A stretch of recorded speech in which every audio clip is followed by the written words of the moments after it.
আর এখনকার জেনারেশনের যে মেয়েদেরকে আপনারা মনে করছেন আপন, ভিতরে ওই ফেমিনিস্ট রেভলিউশনের ছোঁয়া আছে এদের ভিতরে। তারা নিজেদেরকে পুরুষ মনে করে, তারা মনে করে যে আমাদের আর ওদের মাঝে কোনো পার্থক্য নাই। এই জিন্স এবং টি শার্ট জেনারেশনের কোনো মেয়েকে যদি বিয়ে করছেন, আমি লিখে দিতে পারবো আপনার জীবনটা জাহান্নাম হয়ে যাবে। এই ভুল করতে যায় না। আর যদি এমন কোন বোরখাওয়ালির সাথে অ্যাফেয়ার্স থাকে যার সাথে আপনি কফি খাচ্ছেন, বুঝবেন এই বোরখার নিচে প্রকৃত তাকওয়া নাই। যদি থাকতো তাহলে আপনার সাথে কফি খেতে আসতো না। একজন সচ্চরিত্র মেয়ে কোশ্চিন কালেও আপনার সাথে ফোনে কথা বলবে না, আপনার চ্যাটের উত্তর দিবে না, এবং এমনকি আপনি যখন ফোন নাম্বার এক্সচেঞ্জ করছেন, রাতের বেলা নক দিচ্ছেন, সে রিপ্লাই করবে না। কখনো একটা সত্যিকারের মুত্তাকি মেয়ে এটা করতে পারে না। সহজ সমাধানে চলে যান প্রিয় ভাই। আল্লাহকে সন্তুষ্ট করতে হবে এবং যৌবন আল্লাহর জন্য বিলিয়ে দিতে হবে। এই জন্য আপনাকে নামাজি হতে হবে, পড়াশোনা করতে হবে, হালাল রিজিক খেতে হবে। হালাল রিজিকের ব্যবস্থা করার পরে মেয়ে যদি পছন্দ হয়, কোনো মেয়েকে পছন্দ করেন, তার বাবাকে বিয়ের প্রস্তাব দেন, তার মাকে বিয়ের প্রস্তাব দেন। সাহসিকতার সাথে কাজ করেন, সাহসের সাথে যান, মেয়ের হাত চান। যদি মাশাআল্লাহ মেনে নেয় আলহামদুলিল্লাহ, যদি না মেনে নেয় আপনি জোর করেন না, আপনি ফিরে আসেন। ফিরে এসে আল্লাহর কাছে ইস্তেখারা করেন, সিজদায় দোয়া করেন, আল্লাহকে বলেন রব্বানা হাব লানা মিন আজওয়াজিনা ওয়া যুররিয়াতিনা কুররাতা আ'য়ুন ওয়াজআলনা লিল মুত্তাকিনা ইমামা। আল্লাহ আপনাকে এমন উৎস থেকে রিজিক দিবেন ইনশাআল্লাহ আপনি কল্পনা করতে পারবেন। তখন দেখবেন সত্যিকারের খাদিজা, সত্যিকারের আয়েশা রাদিয়াল্লাহু আনহুমা, তাদের মতো স্ত্রী আপনার ঘরে চলে আসছে ইনশাআল্লাহ। যখন আসবে তখন দেখবেন এই দুনিয়াটাতে আপনি জান্নাত পাবেন। এই দুনিয়াটা জান্নাত নয়, কিন্তু এই দুনিয়াতে যদি কারো ঘরে একটা নেককার স্ত্রী থাকে, সে ফিল করতে পারে জান্নাত কাকে বলে। এটা আল্লাহ পাক সবার তাকদীরে নসিব করেন না। যদি আপনি পবিত্র না থাকেন, আপনি যদি হারাম মিউজিকে থাকেন, এই যে ডিজে করেন, 31st নাইট করেন, ইয়াবা খান, মদ খান, হারাম অ্যাফেয়ার্স করেন, জেনা করেন, এইগুলোতে লিপ্ত থাকেন, 10 ঘাটের পানি আপনি খেয়ে এসে থাকেন, আপনি কোশ্চিন গেল পবিত্র নারী পাবেন না। আপনি যাকে পাবেন দেখবেন সেও 10 ঘাটের জল খেয়ে আসছে। তখন কি হবে? তখন ফ্লাই করার আগেই, ল্যান্ড করার আগেই, টেক অফের পর ল্যান্ড, এর মধ্যে ডিভোর্স হয়ে গেছে। আল্লাহ পাক আপনাদেরকে বোঝার তৌফিক দান করুন। বাইনামা নাহনু ইনদা রাসূলিল্লাহি সাল্লাল্লাহু আলাইহি ওয়াসাল্লাম যাতা ইয়াউমিন, কোন একদিন আমরা রাসূলুল্লাহ সাল্লাল্লাহু আলাইহি ওয়াসাল্লামের সাথে মসজিদে ঠিক এভাবেই বসেছিলাম। তার মানে মসজিদে এভাবে বসাটা সুন্নাহ। এরকম ভাবে যখন আল্লাহর বান্দারা আল্লাহর কোরআন, রাসূলের হাদিস এগুলো শোনার এবং শেখার জন্য বসে, রাসূল সাল্লাল্লাহু আলাইহি ওয়াসাল্লাম অন্য হাদিসে বলেছেন ফেরেশতারা, মালায়েকারা তাদেরকে ঘিরে রাখে এবং আল্লাহ পাকের পক্ষ থেকে সাকিনা এবং রহমত বর্ষিত হতে থাকে। শুধু তাই না, আল্লাহ রাব্বুল আলামিনের কাছে, আরশে আজিমের কাছাকাছি যে ফেরেশতারা আছেন, সম্মানিত ফেরেশতারা আছেন, তাদের সামনে আল্লাহ পাক এই বান্দাদেরকে নিয়ে গর্ব করতে থাকেন। কেন মালায়েকার সামনে গর্ব করতে থাকেন? কারণ মালায়েকা প্রথমে বলেছিল যে আমরা আপনার ইবাদত করি, তাসবিহ পাঠ করি, তাহলে কি জন্য আপনি এমন কাউকে সৃষ্টি করবেন পৃথিবীতে মাইয়ুফসিদু ফিহা ওয়া ইয়াসফিকুদ দিমা, যে পৃথিবীতে এসে ফাসাদ সৃষ্টি করবে এবং রক্তপাত ঘটাবে। প্রকৃতপক্ষে মানুষ পৃথিবীতে এখন এই দুইটা কাজই বেশি করছে, ফাসাদ সৃষ্টি করা এবং রক্তপাত ঘটানো। কিন্তু এর বাইরেও আল্লাহর এমন কিছু বান্দা আছেন যারা ফাসাদ সৃষ্টি করে না, রক্তপাতও ঘটায় না, আল্লাহর আনুগত্য করে চলে। এই জন্যই এই বান্দাদেরকে নিয়ে আল্লাহ পাক গর্ব করে থাকেন। এছাড়াও রাসূল সাল্লাল্লাহু আলাইহি ওয়াসাল্লাম বলেছেন যে যখন জুমার দিন আসে, এই জুমার দিনে যদি কোনো ব্যক্তি সকাল সকাল গোসল করে, আর্লি মর্নিং গোসল করে, গোসল করার পরে তার উত্তম পোশাকটা পরিধান করে, আর গোসলটা করে ফরজ গোসলের মতো, আতর, সুগন্ধি, খুশবু তার সামর্থ্য অনুযায়ী ব্যবহার করে, এরপরে পায়ে হেঁটে হেঁটে মসজিদে আসে, বাহনে চড়ে নয়, পায়ে হেঁটে হেঁটে। যদি আপনি অনেক দূরে থাকেন সেটা আলাদা কথা। এবং ইমামের কাছাকাছি বসে, মসজিদে আসার পরে যতটুকু সম্ভব হয় সুন্নত পড়ে নিল, নফল পড়ে নিল, এরপর ইমামের কাছাকাছি এসে বসলো। ইমামের খুতবা শ্রবণ করে মনোযোগের সাথে। খুতবা শ্রবণ করার সময় কাউকে কষ্ট দেয় না। কাউকে কষ্ট দেয় না মানে হচ্ছে যে কেউ কথা বললে তাকে এতটুকু বলে না যে তুমি চুপ করো, কোনো কষ্ট দেয় না। ইমামের খুতবা শ্রবণ করে, নামাজ পড়ে ইমামের সাথে। এই ব্যক্তির আমল নামায় নবী সাল্লাল্লাহু আলাইহি ওয়াসাল্লাম বলছেন যে প্রত্যেক পদক্ষেপের বিনিময়ে এক বছরের নফল নামাজ আর এক বছরের নফল রোজার নেকি লেখা হয়। জুমার এই সমস্ত নেকি নষ্ট হয়ে যাবে যদি আমরা এখানে আদব রক্ষা করতে না পারি।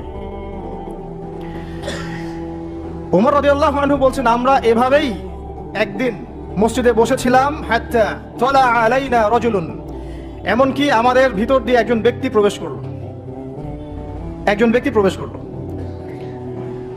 আমি যে হাদিসটা বলছি এটা হচ্ছে হাদিসে জিবরিল, এবং মুফাসসিরিন মুহাদ্দিস উভয়ই তারা বলে থাকেন এই হাদিসটা হচ্ছে উম্মাহাতুল হাদিস, হাদিসের মা বা জননী। ইসলামের সবকিছু এখানে পাবেন ইনশাআল্লাহু আযজা ওয়া জাল্লা।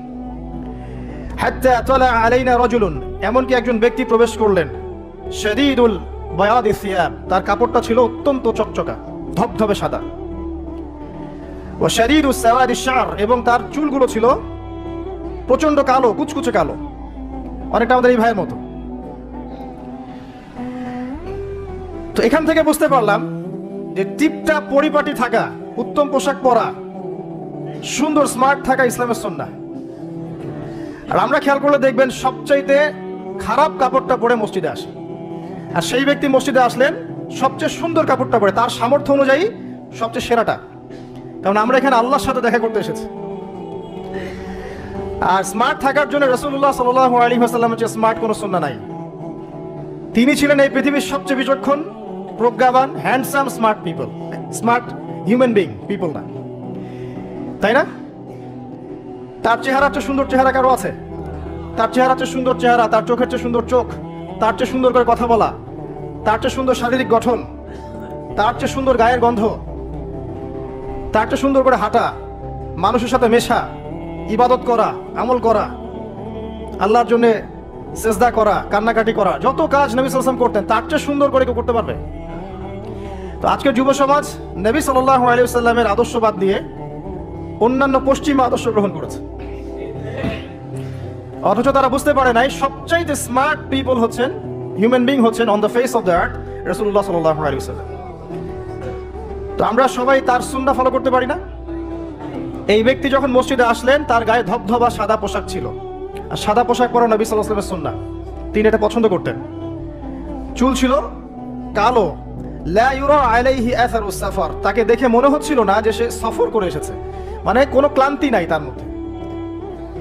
আমরা মসজিদে আসলে ক্লান্ত হয়ে যাই, সমস্ত কাজকর্ম শেষ করে ক্লান্ত হয়ে মসজিদে আসি, আর তাদের সুন্নাহ ছিল তারা মসজিদে আসলে প্রাণ ফিরে পেতেন, আর আমরা মসজিদে আসলে ঘুমাই। এই যে আমি খুতবা দিচ্ছি, দেখবেন অনেকে ঘুমাবে। একটা আমল বলে দেই, যদি জুমার দিনে মসজিদে এসে ঘুম ঘুম লাগে তাহলে জায়গা চেঞ্জ করবেন, আপনি সরে যাবেন আরেক জায়গায়, আরেক ভাইকে ওই জায়গা দিবেন, দেখবেন ঘুম চলে যাবে ইনশাআল্লাহ। আর একটা দোয়া পড়বেন, আউযু বিকালিমাতিল্লাহি তাম্মাতি মিন শাররি মা খালাক, এই দোয়াটা পড়বেন, আউযু বিকালিমাতিল্লাহি তাম্মাতি মিন শাররি মা খালাক। লা ইউরা আলাইহি আসারুস সাফার, তাকে দেখে মনে হচ্ছিল না সে সফর করে এসেছে। ওয়ালা ইয়ারিফুহু মিন্না আহাদ, এবং তাকে আমাদের এই মদিনার কেউই চিনে না, আননোন একটা ফেস, অপরিচিত মানুষ, মনে হচ্ছে আকাশ থেকে টুপ করে পড়েছে। এই কথাগুলো কে বলছেন? ওমর রাদিয়াল্লাহু তাআলা। ওমর রাদিয়াল্লাহু আনহু খুবই বিচক্ষণ সাহাবী এবং খুবই দূরদর্শিতা সম্পন্ন, সূক্ষ্মদর্শী। এবার সেই ব্যক্তি হাত্তা জালাসা মা নবী সাল্লাল্লাহু আলাইহি ওয়াসাল্লাম, এমনকি সে এসে নবী সাল্লাল্লাহু আলাইহি ওয়াসাল্লামের সাথে বসে পড়লো। কিভাবে বসলো? ফাসনাদা রুকবাতাইহি ইলা রুকবাতাইহি, তার এই যে দুই হাঁটু তাশাহুদের সময় আমরা যেমন করে বসি এইভাবে হাঁটুর সাথে হাঁটু লাগিয়ে বসলেন। ওয়াদা কাফাইহি আলা ফাখিজাইহি, এবং তার দুই হাত এটা নবী সাল্লাল্লাহু আলাইহি ওয়াসাল্লামের রান, উরু, এর উপরে রাখলেন। চিন্তা করেন, দৃশ্যটা চিন্তা করেন। তো এই ব্যক্তি কিছু জানতে এসেছে, তো টিচারের কাছে ওস্তাদের কাছে এই যে শিক্ষার্থী যাচ্ছেন, তালেবে ইলম ওস্তাদের কাছে যাচ্ছেন, আদবটা খেয়াল করেছেন? ওই জায়গায় আমাদের জেনারেশনে কেউ থাকলে কি বলতো বলেন তো? হুজুর একটু তাকান এই দিকে, এটাই বলতো। মুসাফা করে হুজুর একটু দোয়া করেন আমার জন্য, একটু তাকান হুজুর, একটা ছবি নিব খালি। এই ব্যক্তি কাজ করলো না।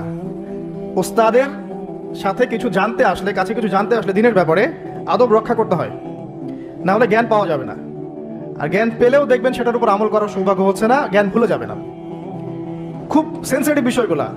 আবু হানিফা রাহিমাহুল্লাহ যখন তার এই যে মজলিস বসাতেন, তখন বাছাই করে করে বসাতেন যে কাকে জ্ঞান বিতরণ করলে আমার কল্যাণ আছে।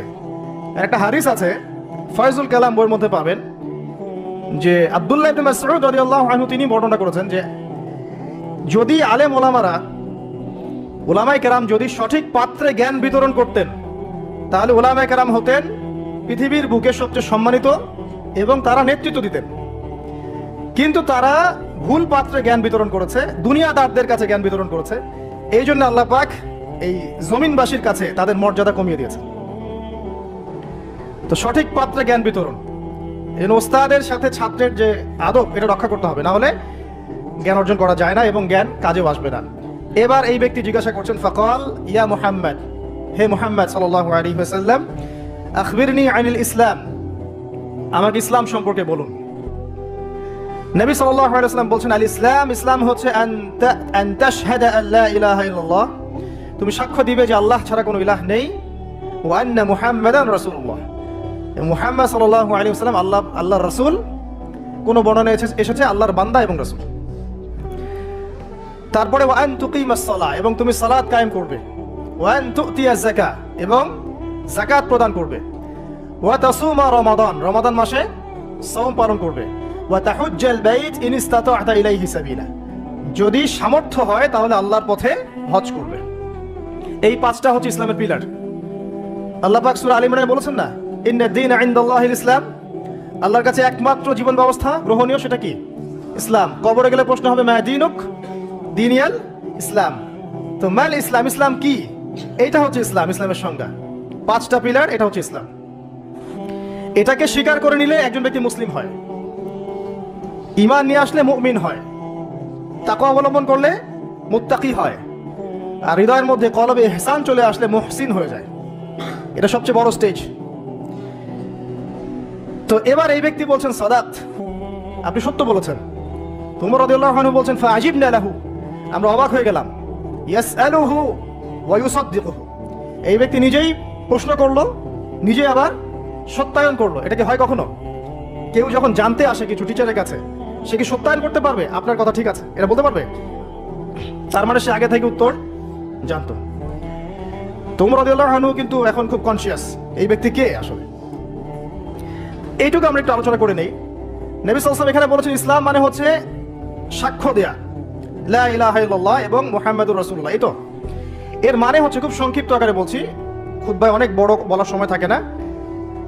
এর মানে হচ্ছে আমাকে তাওহীদের উপর থাকতে হবে এবং শিরক থেকে দূরে থাকতে হবে। আর মুহাম্মাদুর রাসূলুল্লাহ মানে হচ্ছে আপনাকে সুন্নাহর উপর থাকতে হবে, বেদাত থেকে দূরে থাকতে হবে। আবার বলছি, লা ইলাহা ইল্লাল্লাহ সাক্ষ্য দেওয়ার মানে হচ্ছে তাওহীদের উপর থাকতে হবে, শিরক থেকে দূরে থাকতে হবে। আর মুহাম্মাদুর রাসূলুল্লাহ, এই সাক্ষ্য দেওয়ার অর্থ হচ্ছে আমাকে নবীর সুন্নাহর উপর থাকতে হবে, বেদাত থেকে দূরে থাকতে হবে। তাওহীদ আপনারা জানেন, তাওহীদে রুবুবিয়্যাহ, তাওহীদে উলুহিয়্যাহ, একটা কি তাওহীদে আসমা ও সিফাত, মানে একমাত্র আল্লাহকেই সৃষ্টিকর্তা, পালনকর্তা, রিজিক দাতা, জীবন মৃত্যুর মালিক, বিধান দাতা, সন্তান দাতা, হায়াত মউতের মালিক, সবকিছু কোথা থেকে হয়? আল্লাহ থেকে। এই কনসেপ্টের নাম হচ্ছে লা ইলাহা ইল্লাল্লাহ। আর যদি কেউ আল্লাহর সাথে শিরক করে, মানে কেউ মনে করে আল্লাহ ছাড়া কোনো সৃষ্টিকর্তা আছেন, বা আল্লাহ নাই, বা আল্লাহ আছেন আরো কেউ আছে, অথবা কেউ যদি আল্লাহ ছাড়া অন্য কারোর জন্য সিজদা করে, অন্য কারো কাছে দোয়া করে, অন্য কারো কাছে সন্তান চায়, অন্য কোথাও নজর করে, অন্য কোথাও মানত করে, আল্লাহ ছাড়া অন্য কারো নামে কসম করে, ঠিক আছে, তাকদীরকে অস্বীকার করে, দুনিয়ার জন্য দ্বীনের জ্ঞান অর্জন করে, ঠিক আছে, তারপর আল্লাহ ছাড়া অন্য কারো কাছে সন্তান চায়, এরকম অনেক বিষয় আছে। এই কাজগুলোতে কেউ যদি লিপ্ত হয় তাহলে সে কি করবে? শিরক করবে। তো এই হলো সংক্ষিপ্ত আকারে বললাম, আপনার তাওহীদ এর উপর থাকতে হবে, লা ইলাহা ইল্লাল্লাহ, তখন শিরক করা যাবে না। তাওহীদে থাকলে জান্নাত, আর শিরকে থাকলে বিনা হিসেবে জাহান্নাম। কারণ আল্লাহ রাব্বুল আলামিন সূরা নিসার মধ্যে বলেছেন, ইন্নাল্লাহা লা ইয়াগফিরু আন ইউশরাকা বিহি, আল্লাহ পাক শিরক করার গুনাহ মাফ করেন না, ওয়া ইয়াগফিরু মা দুনা যালিকা লিমান ইয়াশা, এছাড়া অন্য যে কোনো গুনাহ আল্লাহ পাক যাকে ইচ্ছা মাফ করে দিবেন। কিন্তু শিরক করার পরে বিনা তওবায় যদি মারা যায়, এই গুনাহ মাফ হবে না। এই জন্য শিরক থেকে সর্বোচ্চ সতর্ক থাকতে হবে। আরেকটা বিষয় কি, মুহাম্মাদুর রাসূলুল্লাহ। যখন মুহাম্মাদুর রাসূলুল্লাহ বলেছি, তার মানে আমার নিজের ইচ্ছায় ইসলামের মধ্যে কোনো আমল করার ইখতিয়ার নাই। আমি চাইলেই নামাজ পড়তে পারবো না, চাইলেই রোজা রাখতে পারবো না, চাইলেই হজ করতে পারবো না, যাকাত দিতে পারবো না, আমি কিছুই করতে পারবো না ইসলামের মধ্যে। যেটাই করব সেটা রাসূল সাল্লাল্লাহু আলাইহি ওয়াসাল্লাম, সাহাবায়ে কেরাম তাদের থেকে প্রমাণিত থাকতে হবে। মানে আমি এই জুমার নামাজ 3 রাকাত পড়তে পারবো না, পারবো? যদি বলি নামাজ তো খুব ভালো কাজ, 2-এর জায়গায় 3 পড়লে সমস্যা কি? নামাজ বাতিল হয়ে যাবে। কারণ নবী সাল্লাল্লাহু আলাইহি ওয়াসাল্লাম 2 রাকাত পড়েছেন, আপনাকে 2 রাকাতই পড়তে হবে।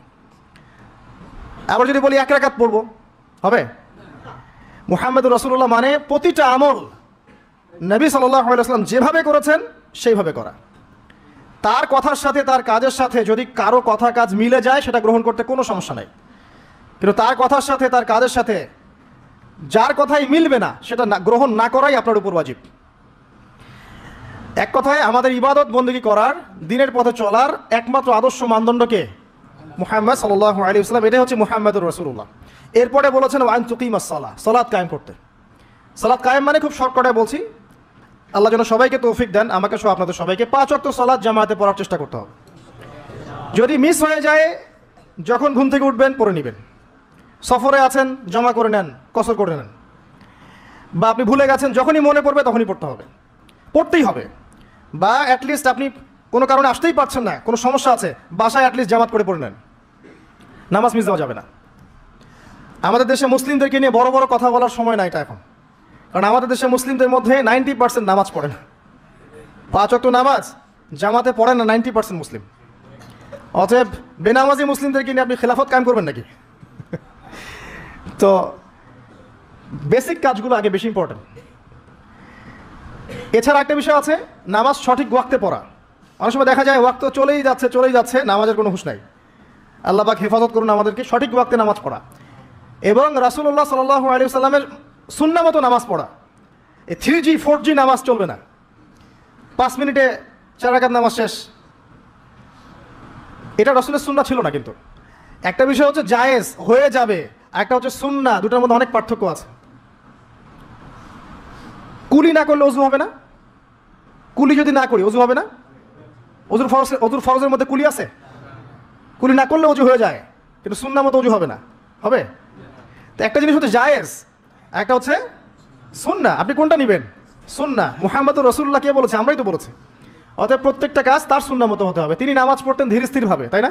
তাড়াহুড়া করে, ধীর স্থিরভাবে, সূরা কিরাত ঠিক মতো করে, রুকু সিজদা সুন্দর মতো করে, খুশু খুজুর সাথে, বিনয়ের সাথে। এইভাবে সালাত পড়ার পরেই দেখবেন এই জাতি সফলতা অর্জন করছে, তার আগে হবে না। এরপরে বলেছেন নবী সাল্লাল্লাহু আলাইহি ওয়াসাল্লাম যাকাতের কথা, ওয়া আন তুতিয়াজ যাকাত। যাকাত কেন? কারণ ইসলামিক, মনে রাখবেন, ইসলামিক ইকোনমিক্স এর বেস হচ্ছে যাকাত, সাদাকা, আপনার হালাল ব্যবসা, কৃষিভিত্তিক অর্থনীতি। আর বর্তমানের যে ইকোনমিক্স চলছে সারা ওয়ার্ল্ড ওয়াইড, যেটার মূল সেন্টার হচ্ছে পশ্চিমা বিশ্ব, এই ইকোনমিক্সের মূল বেস হচ্ছে রিবা বা সুদ। দেখেন, শ্রম রাখা অবস্থায় কিন্তু আমরা মিথ্যা খুব একটা বলি না, চিটিং করি না, করতে গেলে মনে বাধা আসে, তাই না? মানুষকে ঠকাই না। আমরা শ্রম রাখা অবস্থায় কিন্তু আল্লাহ দেখছেন মনে করে আমরা খাই না, পান করি না, স্ত্রী হালাল তাকেও ছুই না। তো হালালগুলো ছেড়ে দেই সিয়াম রেখেছি বলে, আল্লাহ দেখছেন বলে, এটাই আল্লাহ কনসিয়াসনেস। এটা যদি সিয়ামের মাধ্যমে অর্জন করা যায়, তাহলে আমাদের টোটাল লাইফ থেকে গুনাহ দেখবেন ইনশাআল্লাহ আস্তে আস্তে কমে গেছে। এটা উদ্দেশ্য আর কি। একটা আল্লাহ রাসূল সাল্লাল্লাহু আলাইহি ওয়াসাল্লাম বলেছেন, ওয়া তাহুজ্জাল বাইত ইন ইসতাতা ইলাইহি সাবিলা। সামর্থ্য হলে কি করতে হবে? বাইতুল্লাহ হজ করবেন। আল হজ টাইটেলের জন্য করবেন? ভোট পাওয়ার জন্য করবেন? মানুষ ভালো বলবে এই জন্য করবেন? হাজী সাহেব বলবে এই জন্য করবেন?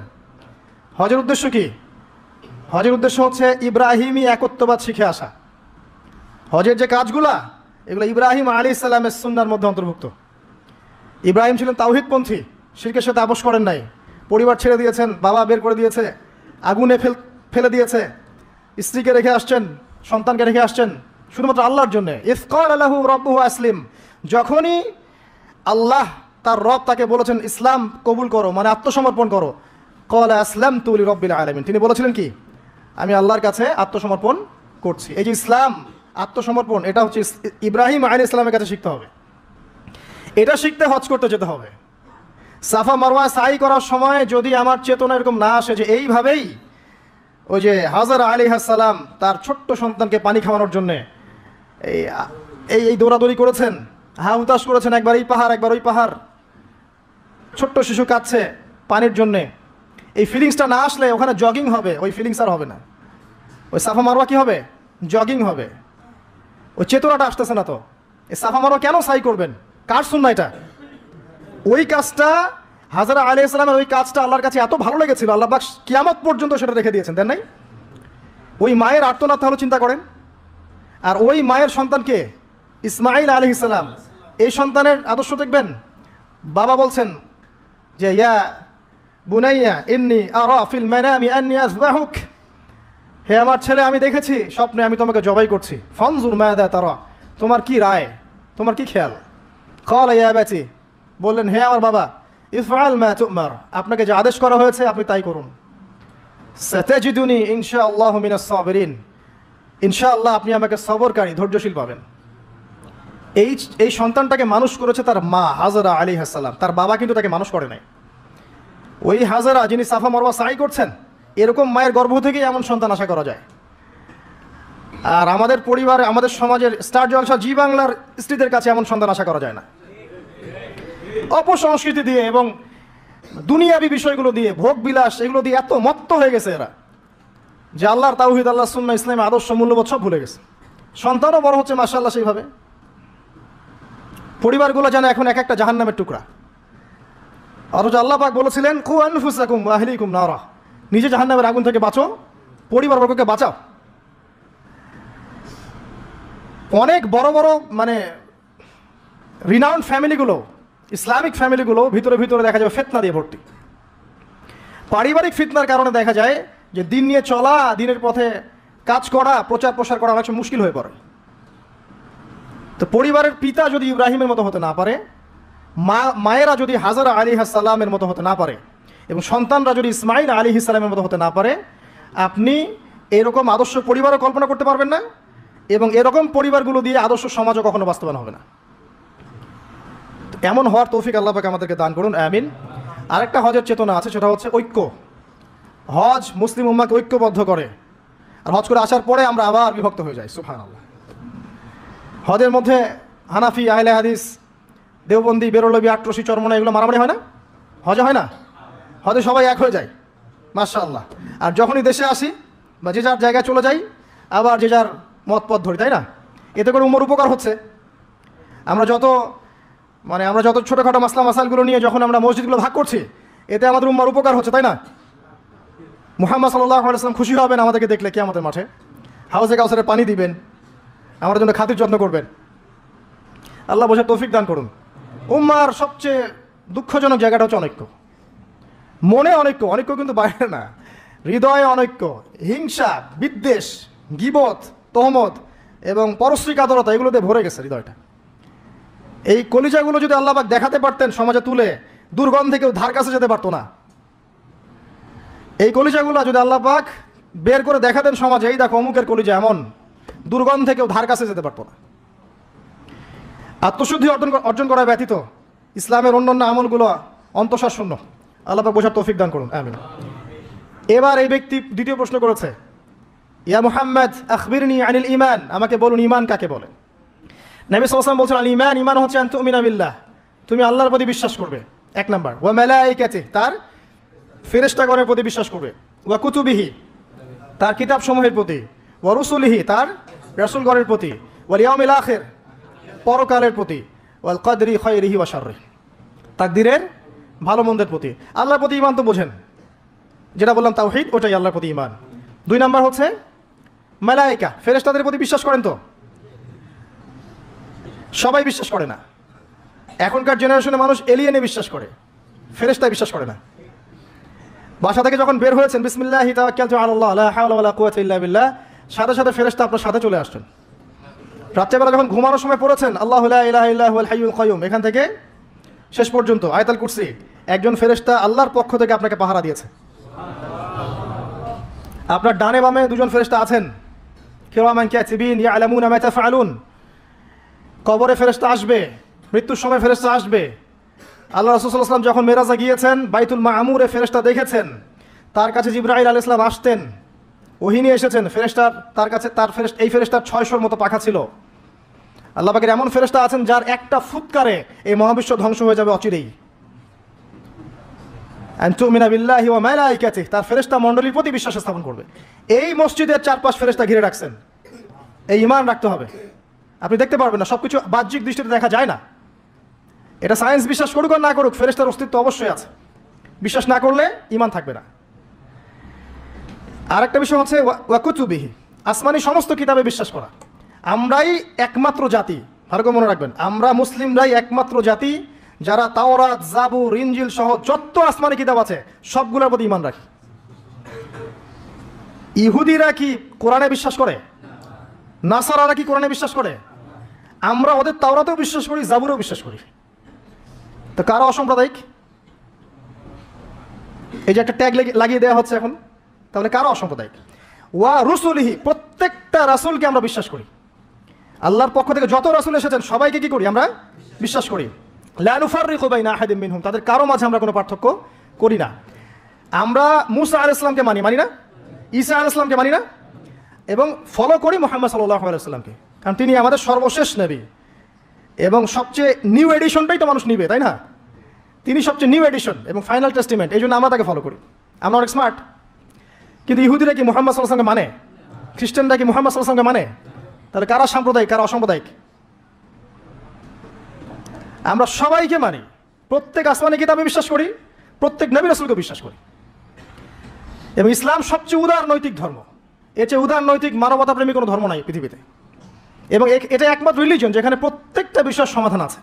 আপনি মানেন আর নাই মানেন, কেউ বাধ্য করেনি। মানলে আপনি আল্লাহর আনুগত্য করবেন এবং জান্নাতে যাবেন ইনশাআল্লাহ। যদি না মানেন, আপনার বিচার পরকালে আল্লাহ পাক করবেন। কেউ কারো উপরে জবরদস্তি করতে যাবে না, তাই না? লা ইকরাহা ফিদ্দিন, দিনের মধ্যে কোনো বাড়াবাড়ি নাই।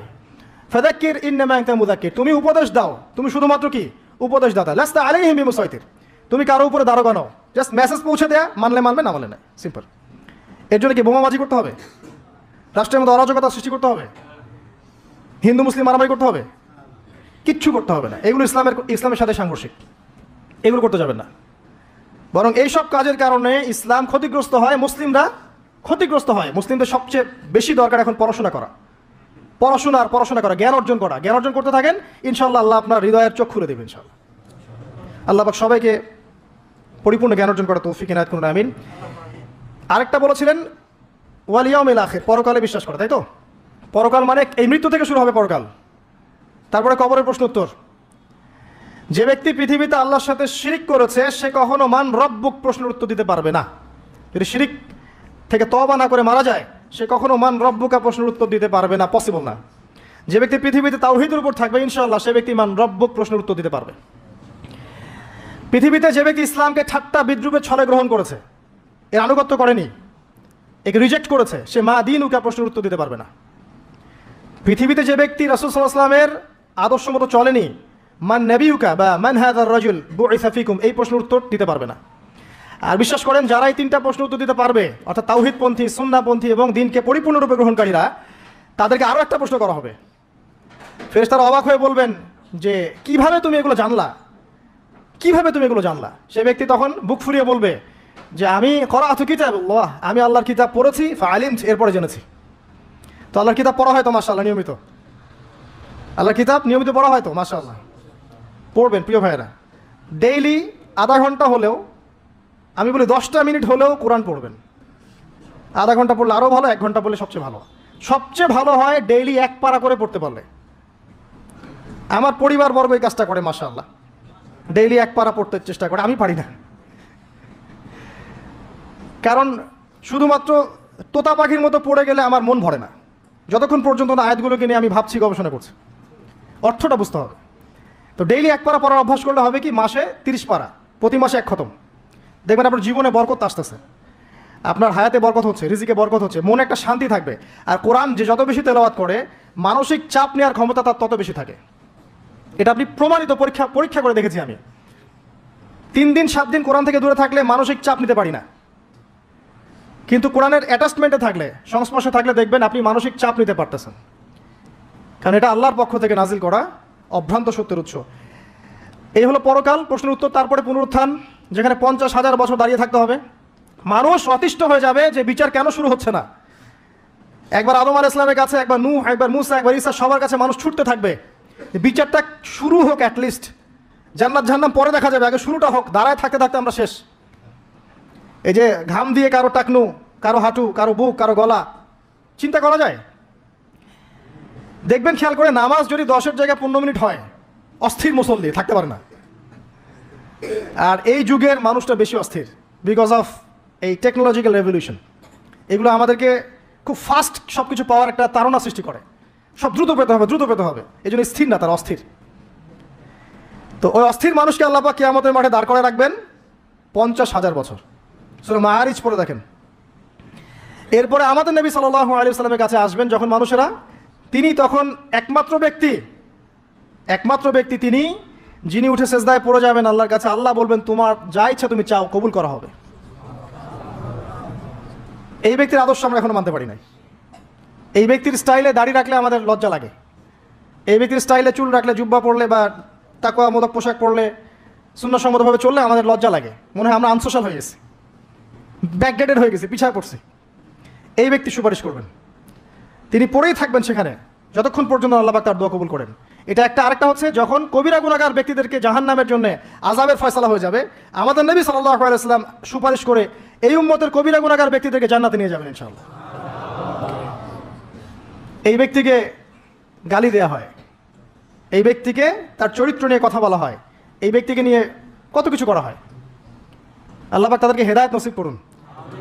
অথচ এই ব্যক্তি মুহাম্মদ সাল্লাল্লাহু আলাইহি ওয়াসাল্লাম বলেছেন, কাশ আমি যদি আমার ভাইদেরকে দেখতে পেতাম। সাহাবীরা বলতেন, ইয়া রাসূলুল্লাহ, আমরা কি আপনার ভাই নই? নবীজি বলতেন সাল্লাল্লাহু আলাইহি ওয়াসাল্লাম, তোমরা আমার সাহাবী, আমার ভাই তারা যারা আমার পরে, তোমাদের পরে আসবে, যারা আমাকে না দেখে ঈমান নিয়ে আসবে। আমরা হচ্ছে তার ভাই। সুবহানাল্লাহ। এরপরেও এই উম্মার মধ্যে যারা আলেম ওলামা, ইলমের চর্চা করবেন, ইলমের প্রচার প্রসার ঘটাবেন, তাদের সাথে রাসূল সাল্লাল্লাহু আলাইহি ওয়াসাল্লাম একটা সখ্যতা থাকবে। এই উম্মতের মধ্যে যারা এতিমদের দেখাশোনা করবে, মিসকিনদের দেখাশোনা করবে, তারা নবী সাল্লাল্লাহু আলাইহি ওয়াসাল্লামের সাথে এই জান্নাতে এতটুকু দূরত্ব থাকবে। যারা বিধবা, এতিম, মিসকিনদের দেখাশোনা করবে, এতটুকু দূরত্ব থাকবে। যে ব্যক্তি তার চরিত্রকে হেফাজত করতে পারবে, নবী সাল্লাল্লাহু আলাইহি ওয়াসাল্লাম বলেছেন, তার জন্য আমি জান্নাতের মাঝখানে একটা ঘরের জিম্মাদার হব। এরকম অনেক হাদিস আছে। এই ব্যক্তি একমাত্র ব্যক্তি যিনি আপনাকে ছাড়া জান্নাতে যাবেন না, যিনি জান্নাতে না গেলে জান্নাতের দরজা খোলা হবে না, যিনি পুল সিরাতের মতো জায়গাতেও ইয়া নাফসি বলবেন না, বলবেন ইয়া উম্মতি, ইয়া উম্মতি।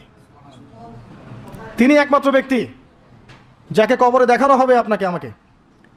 তিনি একমাত্র ব্যক্তি যিনি অঝোর নয়নে আমাদের জন্য কেঁদেছেন রাতের বেলা আল্লাহর কাছে, যিনি হাউজে কাউসারে থাকবেন আমাদের জন্য, যাতে আমরা পানি পান করতে পারি। আল্লাহ পাক আমাদেরকে রাসূল সাল্লাল্লাহু আলাইহি ওয়াসাল্লামের সুন্নাহ পরিপূর্ণরূপে মেনে চলার তৌফিক দান করুন।